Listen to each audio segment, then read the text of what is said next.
கிறிஸ்துவுக்குள் பிரியமான hope TV நேயர்களுக்கு இயேசு கிறிஸ்துவின் இனிதான நாமத்தினாலே வாழ்த்துக்களை நான் தெரிவிக்கிறேன். இந்த மறக்கப்பட்ட மனிதர்கள் நிகழ்ச்சிக்குள்ளாக உங்கள் அனைவரையும் வாழ்த்தி நான் வரவேற்றுக் கொள்வதிலே மிகுந்த மகிழ்ச்சி அடைகிறேன். இந்த நிகழ்ச்சியை மேலும் சிறப்பிக்கும்படியாக நமது மத்தியிலே போதகர் கிர்ஷம் அவர்கள் வந்திருக்கிறார்கள். வாருங்கள், நாம் அவரை நிகழ்ச்சிக்குள்ளாக வரவேற்போம். ஸ்தோத்திரம் பஸ்டர். ஸ்தோத்திரம் பிரதர். இந்த மறக்கப்பட்ட மனிதர்கள் நிகழ்ச்சிக்குள்ளாக உங்களை அன்போடு வாழ்த்துகிறோம், வரவேற்கிறோம். மிக்க நன்றி பாஸ்டர். கடந்த வாரத்தில் ஆப்ரஹாம் லரோனுடைய வாழ்க்கையை பற்றி சொல்லிட்டு இருந்தீங்க. இந்த வாரம் எதை பற்றி நாம் படிக்க போகிறோம், யாரை பற்றி படிக்க போகிறோம், ஒரு சிறு அறிமுகத்தை கொடுங்க. ஏப்ரஹாம் லரோ அவரை குறித்து தான், அவருடைய ஊழியத்தை குறித்து தான் படிக்க இருக்கிறோம். அவரை குறித்து படிப்பதற்கு முன்னதாக ஒரு வசனத்தோடு தொடங்க வேண்டும் என்பது என்னுடைய ஆசையாக இருக்கிறது. ரோமர் 8:28 நம் அனைவருக்கும் பரிச்சயமான ஒரு வசனம். அன்றியும் அப்படி தீர்மானத்தின்படி அழைக்கப்பட்டவர்களாய் தேவனிடத்திலே அன்பு கூறுகிறவர்களுக்கு சகலமும் நன்மைக்கு ஏதுவாக நடைபெறுகிறது என்பதை அறிந்திருக்கிறோம். இந்த ஏப்ரஹாம் லரோ சோர்வு காணப்பட்டது பொழுதும், அவருடைய வாழ்க்கையில் இழப்புகள் காணப்பட்ட பொழுதும், தேவன் மீது நம்பிக்கை வைத்தது நிமித்தமாக தேவன் அவருக்கு வைத்திருந்த திட்டத்திலே அவர் மேலான வாஞ்சையோடு ஊழியத்தை அவர் எடுத்து நடத்துவதை நாம் பார்க்க முடிந்தது. கடந்த நிகழ்ச்சியிலே அந்த எப்படியாக புத்தகத்தின் மூலமாக அவர் சத்தியத்தை தெரிந்து கொண்டு அந்த ஊழியத்தை துவங்கினார் என்பதை நாம் படித்தோம். இந்த நாளிலும் அவருடைய கடைசி நாட்களிலே ஊழியம் எப்படியாக இருந்தது, அவருடைய பங்கு எப்படிப்பட்ட ஒரு அளப்பெரிய பங்காக இருந்தது என்பதை குறித்து நாம் பார்க்க இருக்கிறோம். கண்டிப்பாக பாஸ்டர். அப்போ இந்த வயதான காலத்தில் அவருடைய ஊழிய பயணங்கள் குறித்து நம்ம படிக்கும்பொழுது மிகவும் சுவாரஸ்யமாக தான் இருக்கும். தொடர்ந்து சொல்லுங்கள் பாஸ்டர், எப்படி இருந்துச்சு? இப்போது அந்த சத்தியங்கள் எல்லாம் அறிந்து கொண்ட பிறகு ஹெடல்ஸ்பர்க் என்ற கல்லூரிக்கு படிக்க வேண்டும் என்ற ஆர்வத்தோடு அவர் சென்றார் என்பதை நாம் படித்தோம். ஆமாம். அவருடைய வயது 60 கிட்ட ஆயிடுச்சு. அங்கே போனோடனே அவருக்கு 60 வயது கொண்டாடுறாங்க அந்த இடத்துல இருக்கக்கூடிய நபர்கள். அப்போ ஒரு கிளாஸ் ரூமுக்கு போனால் எல்லாரும் சக மாணவர்கள் எல்லாம் அங்கே வாலிப வயதில் இருக்கும் பொழுது, இங்கே ஒரு மனிதர் என்ன செய்கிறாரு, முற்றிலும் மாறுபாடாக அங்கே ஒரு வயதான தோற்றத்தில் படிப்பதற்காக கல்லூரியிலே கிளாஸ் ரூமில் அமர்ந்திருந்ததை பார்த்து எல்லாருக்கும் மிகுந்த ஆச்சரியமாக இருந்துச்சு. ஒரு எண்ணத்தை படிக்க போகிறாரு அப்படின்னு ஒரு எண்ணத்தோடு இருந்தாங்க. ஆனால் இவர் விட்டுவிடவில்லை. தன்னால் இயன்ற அளவுக்கு என்ன செய்தார் அப்படின்னா, அந்த படிப்புகளை படித்து முடிப்பதற்கு அவர் பிரயாசம் எடுத்தார். அப்போது பிரயாசத்தை எடுத்து முடித்த பிறகு இப்போ அவருக்கு எங்கே போகணும் அப்படின்னா, வெளிநாடுகளுக்கு, முக்கியமாக சீனா தேசத்திற்கு போக வேண்டும் என்கிற ஒரு மிகப்பெரிய ஆவல் இருந்துச்சு. அதாவது இந்த கொழுந்து விட்டு எரியும் என்று சொல்வார்கள் அல்லவா, அவனுடைய சத்தியத்தை சொல்ல வேண்டும், கண்டிப்பாக அப்படியாவது போக வேண்டும் அப்படின்ற ஒரு வாஞ்சை அவர் இருந்துச்சு. அப்போ அவருடைய வாஞ்சையை அங்கே சபை தலைவர்களிடத்தில், அதிகாரிகளிடத்தில் அங்கே சொல்லுகிறார். இந்த மாதிரி நான் செல்ல வேண்டும் சீனா தேசத்துக்கு. ஆமாம், சீனா தேசத்துக்கு செல்ல வேண்டும் என்று சொல்லி தன்னுடைய விருப்பத்தை அவர் தெரிவிக்கும் பொழுது, அவருடைய வயதை பார்த்து என்ன செய்கிறாங்க அப்படின்னா, உங்களுக்கு வெளிநாட்டு மொழியை கற்றுக்கொள்வதில் சிரமம் இருக்கும். ஏன்னா இப்போ சீனா தேசத்துக்கு போனோம் அப்படின்னா ஆங்கிலம் பேசிட முடியாது. கண்டிப்பாக அங்கே பேசுகிற மொழி சீன மொழி. இப்போ ஒருவரோடு பேசணும் அப்படின்னா மொழி தெரிந்தால் தான் பேச முடியும். இப்போ மொழி தெரியாமல் நம்ம அவர்களுக்கு போய் நம்ம என்ன செய்ய முடியாது, சத்தியத்தை சொல்ல முடியாது. போய் ஒரு வயதை மனதிலே வைத்து அவர்கள் என்ன சொன்னாங்க, நீங்கள் சற்று என்ன செய்யுங்க, அதை குறித்து யோசியுங்கள், உங்களுக்கு வயதாகி விட்டது, ஆகினாலே வேறு இடத்திற்கு நீங்கள் ஊழியத்துக்கு செல்லலாமே என்று சொல்லி அவருக்கு சதர்ன் பசிபிக் ஐலாண்ட், பசிபிக் தீவை ஒட்டின தெற்கு பகுதியில் நீங்கள் வேலை செய்யுங்கள்னு சொல்லி அவருக்கு ஒரு ஊழிய அழைப்பை கொடுக்குறாங்க. சரிங்க பாஸ்டர். அப்போது இவருக்கு என்னென்னா ஒரு சோர்வாக காணப்படுகிறது. ஏன்னா இவருடைய வாஞ்சை எங்கே போகணும், சீனா தேசத்துக்கு போயிட்டு எப்படியாவது சத்தியத்தை சொல்லணும் அப்படின்னு. ஆனால் இவருடைய வயது நிமித்தமாக அது தடைப்பட்டது. இவருக்கு சற்று சோர்வாக இருந்தது. ஆனாலும் இவர் என்ன செய்யலை, விட்டுவிடவில்லை. ஏப்ரஹாம் லரோ என்கிற மனிதர் என்ன சுவாபம் கொண்டவர்னா, அவர் விட்டுவிட மாட்டார். He will never give up. அப்போது தன்னால் இயன்ற அளவுக்கு என்ன செய்வார், முயற்சி செய்வார். அப்போ அவர்கள் சொன்னது போலவே அங்கே தெற்கு பசிபிக் மாகாணத்திலே அந்த தீவை ஒட்டின அந்த தெற்கு பகுதிகளுக்கு என்ன செய்கிறாரு, ஊழியத்தின் நிமித்தமாக அங்கே போகிறார். அங்கே ஒரு சீமேனாக, அதாவது இந்த கப்பல்லே பணிபுரியக்கூடிய ஒரு நபராக வேலை செய்து கொண்டே ஊழியத்தை செய்வதற்காக அங்கே கடந்து செல்லுகிறார். அப்படி அவர் போய்கொண்டிருக்கும் பொழுது அந்த இடத்துல தன்னை சொந்தமாகவே அவர் என்ன செய்யணும், பார்த்துக்கொள்ள வேண்டும். இப்போ அவர் அனுப்புகிறாங்க அப்படின்னா காசு கொடுத்து அனுப்புறதில்லை. இவருடைய தேவைகள் என்ன செய்ய வேண்டும், இவரே சந்தித்து கொள்ள வேண்டும். ஒரு மிஷினரியாக அவர் என்ன செய்கிறாரு, அங்கே சொல்லுகிறார். அப்போது அங்கே அந்த லாங்குவேஜ் எல்லாம் கற்றுக்கொள்வதற்கு கொஞ்சம் சிரமமாக இருந்த பொழுதும் அவர் மறுபடியும் என்ன செய்கிறார் அப்படின்னா 1883ஆம் ஆண்டில் எப்படியாவது அந்த சீனா தேசத்துக்கு செல்ல வேண்டும் என்கிற ஒரு வாஞ்சியை அவர் முன்வைத்து கொண்டு தான் இருக்கிறார். அப்போது அந்த இடத்துல ஊழியங்கள் செய்வதற்கு ஒரு தடை என்ன வருகிறது அப்படின்னா, பணம் இல்லாமல் ஒரு தடை வருகிறது. ஓகே, ஏன்னா இப்போ பணம் இருந்தால் தான் எங்கேயுமே செல்ல முடியும். கண்டிப்பாக. அப்போது அந்த நாட்களிலே ஒரு முக்கியமான கூட்டத்தை அங்கே வைக்கிறாங்க. அதில் இந்த இடங்களிலே இன்னும் அதிகமான ஊழியத்தை செய்ய வேண்டும் அப்படின்ற ஒரு வாஞ்சியோடு ஊழியர் கூட்டம் ஒன்று வைக்கிறாங்க. அதில் ஒரு ஸ்பெஷல் ட்ரைனிங் கிளாஸ் ஒன்று வைக்கிறாங்க. அப்போது அந்த ட்ரைனிங் பயிற்சி கூட்டத்தில் யார் கலந்துக்கிறா அப்படின்னா லரு அப்படிங்கிற மனிதரும் வில்லியம் ஹிங்ஸ் அப்படின்ற ஒரு நபரும் என்ன செய்கிறாங்க அப்படின்னா கலந்துக்கிறாங்க. அப்போது அந்த கூட்டத்தில் கிட்டத்தட்ட $1000 அங்கே பணமாக அங்கே இருக்க சபை விசுவாச பிள்ளைகள் என்ன செய்கிறாங்க அப்படின்னா அவர்களுக்காக கொடுக்குறாங்க. அந்த ஊழியத்தை செய்வதற்கு அவர்கள் புறப்படுவதற்காக. அதன் விளைவாக ஆகஸ்ட் 13, 1884ஆம் ஆண்டிலே சான் பிரான்சிஸ்கோவிலிருந்து அவர்கள் என்ன செய்கிறாங்க அப்படின்னா ஒரு கப்பல் மூலமாக அந்த சவுத் பசிபிக் ஐலாண்ட்ஸ், முக்கியமாக ஆப்ரஹாம் லரு அப்படிங்கிறவரும் ஸ்காட் அப்படிங்கிறவரும், அவருக்கு வயது 48, லரு அவர்களுக்கு 60. இந்த வயதில் என்ன செய்கிறாங்க அப்படின்னா ஒரு ஷிப் மிஷினரியாக ஹவாயின் ஐலாண்ட்ஸ், அது எங்கே இருக்குது அப்படின்னா சவுத் பசிபிக்கில் இருக்குது, அங்கே இந்த ஊழியத்தை செய்வதற்கு அவர்கள் புறப்படுவதை நாம் பார்க்க முடியும். கண்டிப்பாக பாஸ்டர், ரொம்ப அற்புதமாக அவருடைய ஊழிய காரியங்களை பற்றி சொல்லிட்டு இருக்கீங்க. ஒரு சிறிய பிரேக் அப்புறம் பார்க்கலாம் பாஸ்டர். பிரியமானவர்களே, ஒரு சிறிய இடைவெளிக்கு பிறகு நிகழ்ச்சி மறுபடியும் தொடரும். கிறிஸ்துவுக்குள் பிரியமானவர்களே, மறுபடியும் உங்களை நான் நிகழ்ச்சிக்குள்ளாக வரவேற்கிறேன். பாஸ்டர், ஆப்ரஹாம் லரு அவங்க ஊழியம் செய்வதற்காக விசுவாச பிள்ளைகள் எல்லோரும் கான்ட்ரிபியூட் பண்ணி அந்த ஊழியத்திற்காக உதவி செஞ்சாங்கன்னு சொன்னீங்க. இன்னும் சொல்லுங்கள், அதை எந்த விதத்தில் அவங்க அந்த பணத்தை பயன்படுத்தி அவர்கள் ஊழியத்தை தொடர்ந்து செஞ்சாங்கன்னு சொல்லி. அப்போஸ்தலர் 2ஆம் அதிகாரத்தில் சொன்னது போல் அங்கே சபை விசுவாசிகள் தங்கள் காணியாட்சிகளை விட்டு என்ன செய்தாங்க, சீஷருடைய பாதத்தில் கொண்டு வந்து வைத்தார்கள். அப்போது அங்கே அநேக நபர்கள் ஊழியத்திற்காய் அங்கே செல்ல முடிந்தது. அதே போல் ஒரு அனுபவத்தை இங்கே நம்ம பார்க்க முடிகிறது. அந்த சபை விசுவாசிகள் எல்லாம் சேர்ந்து நம்முடைய சத்தியம் போய் சேர வேண்டும் என்று சொல்லி இந்த 2 நபர்கள் என்ன செய்கிறாங்க, ஊழியர்களாய் அங்கே அந்த இடங்களுக்கு, முக்கியமாக அந்த ஹவாயின் தீவுக்கு அனுப்புவதை நாம் பார்க்க முடியும்.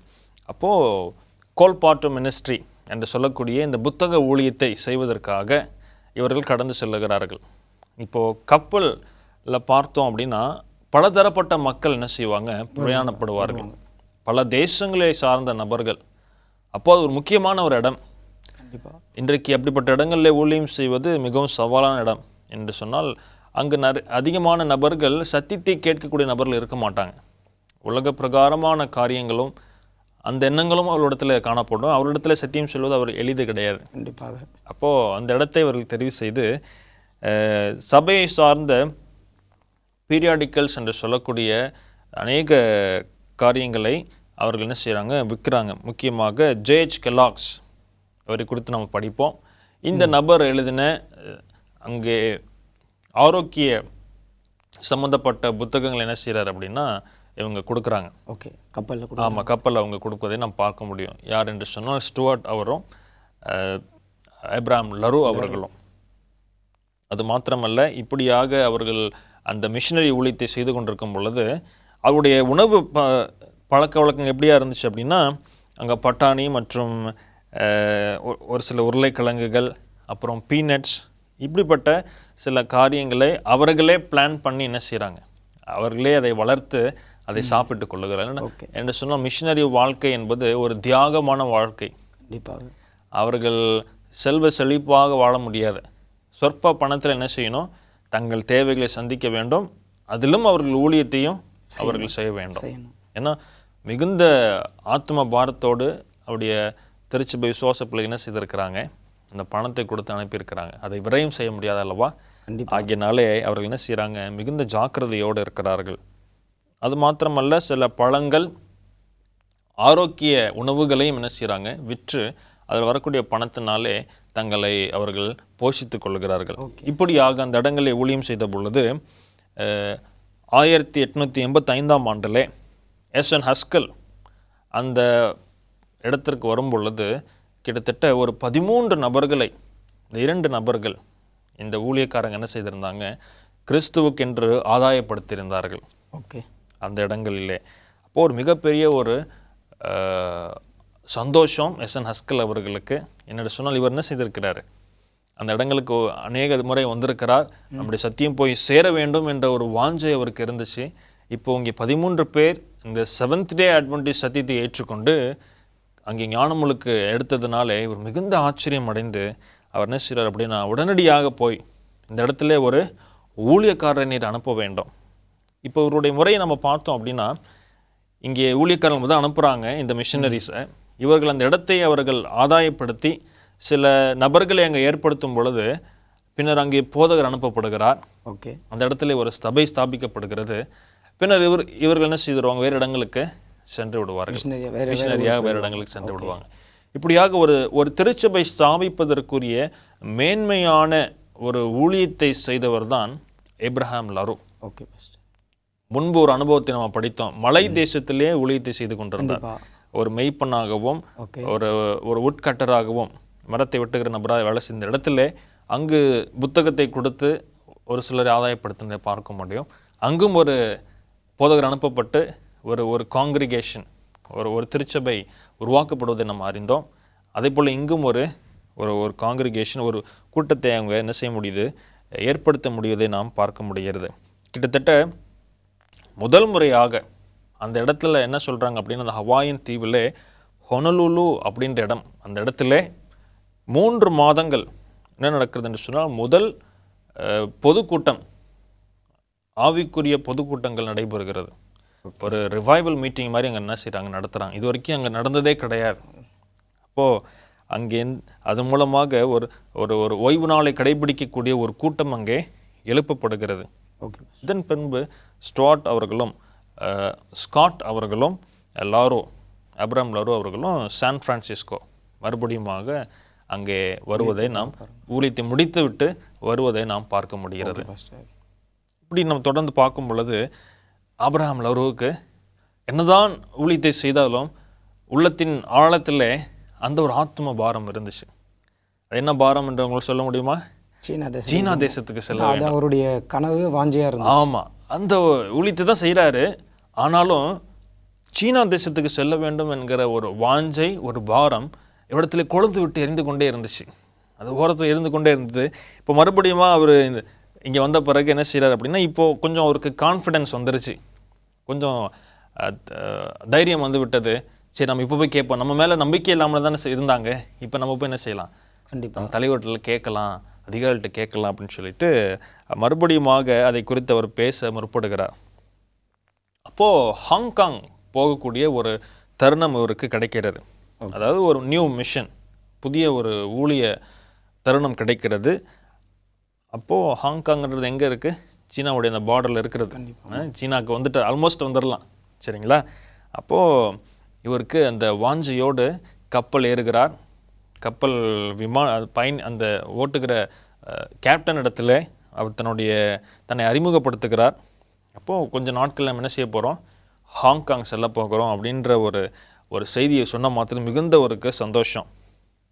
எப்படியாவது நான் சைனாவுக்கு போய்விட வேண்டும். இப்போ மார்ச் 21, 1888 தன்னுடைய மிகவும் வேண்டி வாஞ்சியோடு இருந்த அந்த சீனா தேசத்துக்கான பிரயாணத்தை அவர் அங்கே துவங்குகிறார் என்பதை நாம் பார்க்க முடியும். கண்டிப்பாக இறுதியாக அவர் ஹாங்காங்லேருந்து அவருடைய கனவின்படி சீனாக்குள்ளே போகிற மாதிரி. ஆமாம், சான் பிரான்சிஸ்கோலேருந்து அந்த ஹாங்காங் போகக்கூடிய அந்த கப்பலில் பிரயாணத்தை துவங்குகிறதை நாம் பார்க்க முடியும். சரிங்க பாஸ்டர், இப்போ அங்கே என்ன நடந்துச்சு சொல்லுங்கள் பாஸ்டர். அப்போது கப்பலில் அவர் போய்கொண்டிருக்கிறார். அங்கே போகும் பொழுது ஒரு ஊழியத்தை அங்கே செய்வதை நாம் பார்க்க முடியும். அது ஒரு வல்லமையான ஊழியம். அது எப்படி நடைபெற்றது என்பதை நம்ம பார்க்க இருக்கிறோம். சரி பாஸ்டர், ஒரு சின்ன பிரேக் அப்புறம் பார்க்கலாம் பாஸ்டர். பிரியமானவர்களே, ஒரு சிறிய இடைவெளிக்கு பிறகு இந்த நிகழ்ச்சி மீண்டும் தொடர்ந்து காத்திருங்கள். பிரியமானவர்களே, இடைவெளிக்கு பிறகு மறுபடியும் உங்களை நான் நிகழ்ச்சிக்குள்ளாக வரவேற்கிறேன். பாஸ்டர், ஆப்ரஹாம் லரு அவங்க வந்து கப்பல் பயணத்தில் ஹாங்காங்க்கு போயிருக்காங்கன்னு சொன்னீங்க. அந்த கப்பல் பயணத்தில் அவருடைய ஊழியத்தை பற்றி சொல்கிறேன்னு சொன்னீங்க. அதை தொடர்ந்து சொல்லுங்கள் பாஸ்டர். மிஸ்டர் வால்சன் அப்படின்ற ஒரு நபர், அவர் தான் யார் அப்படின்னா அந்த கப்பலில் ஒரு முக்கியமான நபராக காணப்படுகிறார். அப்போது இந்த ஊழியத்தை அவர் அங்கே செய்து கொண்டிருக்கிறாரோ பார்க்குறவங்க இடத்துலாம் ஆண்டவரை பற்றியும் அவனுடைய அன்பை பற்றியும் சொல்லுகிற நபர் யார் என்று சொன்னால் ஆபிரகாம் லரு. ஓகே. யாரை பார்த்தாலும் ஆண்டவரை பற்றி என்ன செய்விடுவார், சொல்லிவிடுவார். விருப்பம் இருந்தால் தொடர்ந்து பேசி கொண்டு இருப்பார். அப்போது இப்படி அவர் பேசின நிமித்தமாக அங்கே மிஸ்டர் வால்சன் என்ன செய்கிறார் அப்படின்னா தன்னுடைய எல்லாவற்றையும் விட்டுவிட்டு நான் உங்களோடு வருகிறேன் என்று சொல்லி தன்னுடைய இதயத்தை ஆண்டவருக்கென்று ஒப்பு கொடுத்து லருவோடு பயணம் செய்வதற்கு அவர் ஒத்துக்கொள்கிறதை நாம் பார்க்க முடியும். ஊழிய பயணத்தில். ஆமாம், ஊழிய பயணத்தில் அவருடைய வேலையவே விட்டுவிட்டு, வெரி குட், அந்த கப்பல்லே விட்டுவிட்டு என்ன செய்கிறார் அப்படின்னா ஹாங்காங்கில் வந்து இறங்கும் பொழுது யாரும் வரா, லருவோட மிஸ்டர் வால்சனும் வந்து இறங்கி ஊழியத்திலே அவர் தன்னுடைய நேரத்தை செலவிடுவதை அவங்க பார்க்க முடிகிறது. கண்டிப்பாக அந்த கப்பல்லே ஒரு மனுஷரை வந்து ஊழியக்காரராக மாற்றிடுறாருன்னு சொல்கிறீங்க. ஆமாம், கண்டிப்பாக. கிட்டத்தட்ட ஆபிரகாம் லரு ஹாங்காங்க்கு வந்து ஒரு 14 ஆண்டுகள் கழித்து தான் என்ன செய்கிறாங்க, அஃபீஷியலாக செவன்த் டே அட்வென்டிஸ்ட் திருச்சபையிலிருந்து அங்கே ஊழியக்காரர்களை அனுப்புவதை நாம் பார்க்க முடியும். ஓகே. நம்ம ஏற்கனவே படித்தோம்ல, 1901ஆம் ஆண்டில் 2 நபர்கள் எங்கள் ஊழியக்காரங்களை அனுப்புனாங்கன்னு சொல்லி. கண்டிப்பாக. 14 ஆண்டுகளுக்கு முன்பதாகவே இங்கு ஒரு மனிதர் வாஞ்சையோடு இதனுடைய ஊழியத்தை செய்ய வேண்டும் அப்படின்ற ஒரு எண்ணத்தோடு என்ன செய்து விட்டார், முன்பாகவே வந்திருந்தார். இவர் வந்து அங்கே களத்தை, ஊழிய களத்தை அங்கே தயார்படுத்தி வைத்திருந்தார். அங்கு சில இடங்கள் எல்லாம் தெரிந்து வைத்து கொண்டு அங்கு அவர் இருந்ததுனாலே வரக்கூடிய ஊழியக்காரர்களுக்கு அது மிகவும் ஆதாயமாக இருந்தது. இப்போது ஹாங்காங் பட்டணத்துக்கு வந்துட்டாங்க. அங்கே வந்து கிட்டத்தட்ட ஒரு 3 மாதம் அவள் வந்த மாத்திரத்தில் எங்கு வெள்ள செல்ல முடியும் என்று சொன்னால் காலரா என்கிற அந்த மிகப்பெரிய ஒரு நோய், ஒரு கொடிய நோய் அது. அந்த நாட்களிலே காலரா வந்தால் எல்லாம் இறந்து போயிடுவாங்க. அந்த நோய் இருக்கிற அந்த சூழ்நிலையிலே சற்று தொய்வு ஏற்படுகிறது. இருந்தாலும் கூட தொடர்ந்து அந்த ஊழியத்தை அவர்கள் செய்வதை பார்க்க முடியும். அந்நாட்களிலே ஆபிரகாம் லரு சான் பிரான்சிஸ்கோவில் இருக்கக்கூடிய நம்முடைய திருச்சபைக்கு ஒரு கடிதம் ஒன்று எழுதுகிறார். அதில் இந்த ஊழிய களம் அவருக்கு எப்படியாக இருந்தது என்பதை குறித்து விவரிக்கிறார். என்ன சொல்கிறார் அப்படின்னா, I suppose that Hong Kong is one of the hardest places in the world. Hong Kong உலகத்திலே வேலை செய்வதற்கு, ஊழியத்தை செய்வதற்கு கடினமான ஒரு இடமா இருக்குன்னு நான் விசுவாசிக்கிறேன்.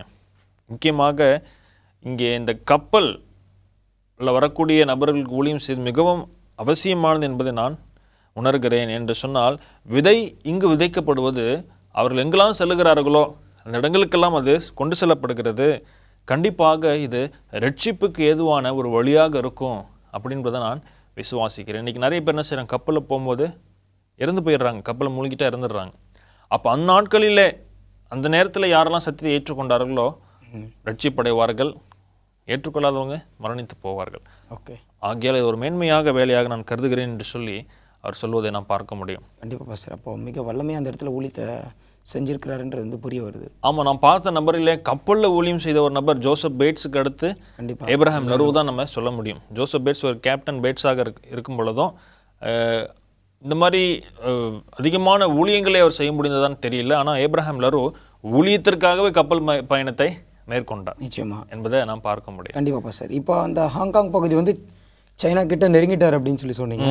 ஸோ அப்போது அதன் பிறகு அவருடைய ஊழியங்கள் எப்படி இருந்துச்சு? இப்போது அங்கே ஊழியத்தை செய்யணும் அப்படின்னா அவருக்கு மொழி தெரிந்தாக வேண்டும். கண்டிப்பாக. ஆனால் இவருக்கு மொழி தெரியாது. ஓகே. அப்போது மோ வென் சாங் அப்படின்ற ஒரு டிரான்ஸ்லேட்டர், மொழிபெயர்ப்பாளரை இவர் ஒரு நண்பராக பிடித்துக் கொள்கிறார். நான் ஏற்கனவே சொன்னது போல இவர் எளிதில் நண்பரை பிடித்துக் கொள்ளக்கூடிய ஒரு சுபாவம் கொண்டவர். அப்போது ஒவ்வொரு நாளும் அவரிடத்துல பேச்சு கொடுக்கும் பொழுது அவர் என்ன செய்வாராம், இவர்கள் கூடியிருக்கிற இடங்களிலே இவர்கள் தொழுகை செய்யும் பொழுது அப்பப்போ வந்து என்ன செய்வார், அவர் பார்த்து அந்த கூடுகையிலே உட்கார்வதை அவர் வழக்கமாக கொண்டிருக்கிறார். அப்படி துணையை கொண்டு முதல் அட்வென்டிஸ்ட் ட்ராக்ட், அதாவது பிரசுரமானது அங்கே சீனா லாங்குவேஜில், சீன மொழியிலே அங்கே துண்டு பிரசுரமாக வெளியே வருவதை நாம் பார்க்க முடியும். த நியாய தீர்ப்பு, தி ஜட்ஜ்மெண்ட் அப்படின்ற தலைப்பில் 1891 ஆண்டிலே 2500 காப்பீஸ் என்ன செய்கிறாங்க அப்படின்னா அங்கே அச்சிட்டு அநேகருக்கு செல்வதை நாம் பார்க்க முடியும். இது மிகப்பெரிய ஒரு புரட்சி என்று தான் சொல்ல வேண்டும். சீனா தேசத்திலே முதல் முறையாக அட்வந்து சத்தியம் அங்கே பிரசுரிக்கப்பட்டு அங்கே பிரிண்ட் செய்யப்பட்டு அவங்களுடைய மொழியிலே செல்வது என்பது ஒரு மிகப்பெரிய ஒரு வரலாற்று, திருச்சபை வரலாற்றிலே ஒரு மிகப்பெரிய ஒரு காரியம் தான் நம்ம சொல்ல வேண்டும். இதோடு மாத்திரமல்ல, எலன் ஒயிட் எழுதின 2 முக்கியமான தலைப்பில் தேவனின் அன்பு மற்றும் பாவிக்கு கிறிஸ்துவோடைய தேவை எவ்வளவாக இருக்கிறது, இந்த கிறிஸ்துவனிடத்தில் சொல்லும் வழி என்ற புத்தகத்திலே வரக்கூடிய இந்த 2 தலைப்புகள் மாத்திரம் என்ன செய்கிறாங்க, அதை மாத்திரம் மொழிபெயர்ப்பு செய்து அதனையும் அங்கே சொல்வதை நாம் பார்க்க முடியும், அங்கே கொடுப்பதை நாம் பார்க்க முடியும். இந்த துண்டு பிரசுரங்கள் தான் முதல் முறையாக நம்முடைய செவன்த்-டே அட்வென்டிஸ்டுடைய பப்ளிகேஷன் அங்கே சீன தேசத்துக்கு செல்லுகிற ஒரு காரியமாக நாம் பார்க்க முடியும். கண்டிப்பாக பாஸ்டர். சீன தேசத்தில் இப்போ அவருடைய கனவின்படி அவர் நல்லபடியில் போய் ஊழியத்தை செய்ய ஆரம்பிச்சிட்டாரு. பிறகு என்ன நடந்துச்சு? இது மாத்திரமல்ல, ஜப்பான் தேசத்திலும் ஒரு கூட்டத்தை ஸ்தாபிப்பதற்கு ஒரு மிகுந்த ஒரு பிரயாசத்தை ஏற்படுத்தி கொண்டதை நாம் பார்க்க முடியும். கிட்டத்தட்ட 13 ஆண்டுகள் அந்த இடத்துல ஊழியத்தை செய்து ஆண்டர்சன் மற்றும் என்னா தாம்சன் அப்படின்ற முதல் அஃபீஷியல் மிஷனரிஸ் வர வரைக்கும் இவர் அநேக ஊழியங்களை செய்திருக்கிறார். அது மாத்திரமல்ல, சிங்கப்பூர், ஜாவா, சிலோன் இப்படி அநேக இடங்களுக்கு சென்று புத்தக ஊழியத்தை அவர் செய்தும் முடித்திருக்கிறார். இப்படி வல்லமையான ஊழியத்தை செய்து இறுதியாக அவர் மரிக்கும் பொழுது, நான் மரித்த பிறகு நான் சேர்த்து வைத்த எல்லா பணத்தையும் சீன தேசத்திலே ஊழியத்தை செய்வதற்கு கொடுங்கள் என்று சொல்லி எழுதி வைத்துவிட்டு அவர் மரித்து போனாராம். இன்று அவர் மரித்த இடத்திலே 50 ஆண்டுகள் அவர் மரணித்து 50வது ஆண்டை கொண்டாடும் விதமாக அங்கு ஒரு திருச்சபை எழுப்பப்பட்டு அவருடைய நினைவாக இருக்கிறது என்பது இவரை குறித்து ஒரு சிறப்பாக நாம் பார்க்க முடியும். கண்டிப்பாக பாஸ்டர், இப்போ இந்த நாளில் ஆபிரகாம் லாரோ அவங்க வாழ்க்கையிலிருந்து, அவங்களுடைய ஊழியத்திலிருந்து நம்ம என்ன பாடத்தை கற்றுக்கொள்ளலாம்? ஒரு சாதாரண மனிதர், ஆனால் அசாதாரணமான காரியத்தை செய்தார். தேவனுடைய துணையோண்டு ஊழியம் செய்ய வேண்டும் என்ற ஒரு வாஞ்சை அவருக்கு இருந்தது நிமித்தமாக ஒரு சுடரொளி பட்டயத்தை எடுத்துக்கொண்டு சீன தேசத்துக்கு நுழைந்தார்.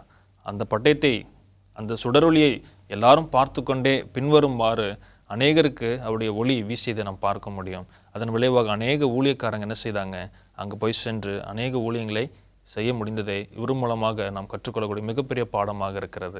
கண்டிப்பாக பாஸ்டர், இவரை குறித்து மிகவும் அற்புதமாக சொல்லிக் கொடுத்ததற்காக நிகழ்ச்சி சார்பாக உங்களுக்கு நன்றி தெரிவிக்கிறேன் பாஸ்டர். பிரியமானவர்களே, அருமையான ஆபிரகாம் லாரோ அவர்களுடைய வாழ்க்கையிலிருந்து நிறைய, அவருடைய ஊழியத்திலிருந்து நிறைய பாடங்களை இந்த நாளில் நாம் கற்றுக்கொண்டோம். இந்த நிகழ்ச்சி மிகவும் ஆசீர்வாதமாய் இருக்கும் என்று நான் நம்புகிறேன். ஊழியம் செய்வதற்கு வயது வரம்பு தேவை கிடையாது. வாஞ்சை இருந்தாலே ஆண்டவர் நம்மை பயன்படுத்துவார் என்ற நல்ல பாடத்தை கற்றுக்கொண்டோம். கர்த்தர் உங்கள் அனைவரையும் ஆசீர்வதிப்பாராக. ஆமென்.